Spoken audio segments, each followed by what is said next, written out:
और अब जापान पर हमारी विशेष सीरीज में हम आपको आज दिखाएंगे कि भारत और जापान के बीच कितनी गहरी सांस्कृतिक समानताएं हैं।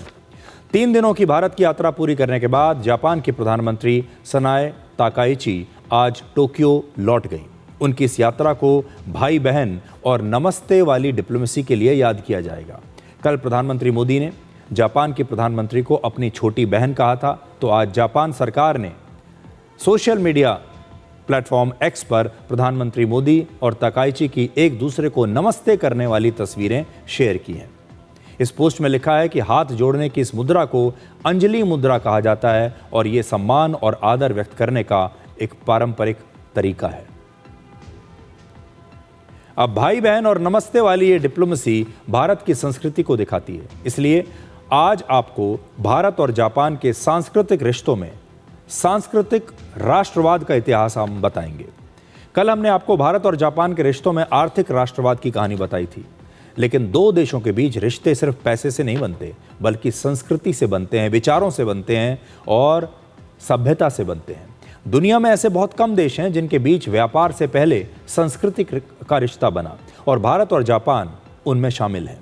यही कारण है कि कुछ विद्वान भारत और जापान को सन्स ऑफ सरस्वती, यानी इन दोनों देशों को सरस्वती पुत्र कहते हैं।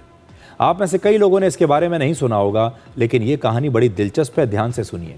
भारत और जापान का रिश्ता आज का नहीं, बल्कि लगभग 1400 से 1500 वर्ष पुराना है, और इसकी सबसे मजबूत कड़ी है बौद्ध धर्म।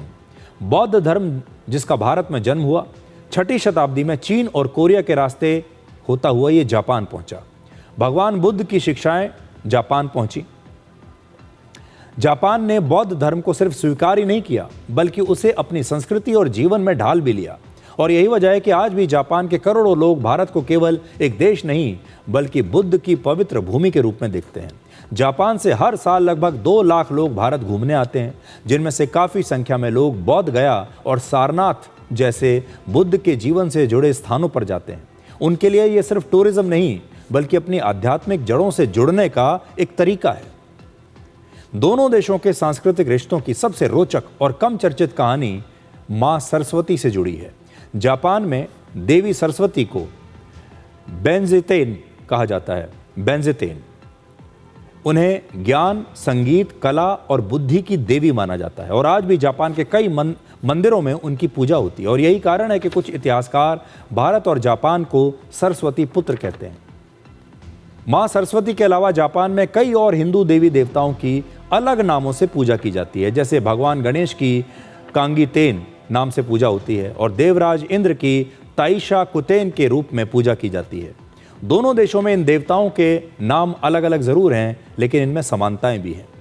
जरा सोचिए, दुनिया में कितनी ऐसी सभ्यताएं हैं जिन्होंने दूसरे देश के देवी देवताओं को अपने सांस्कृतिक जीवन में अपना लिया।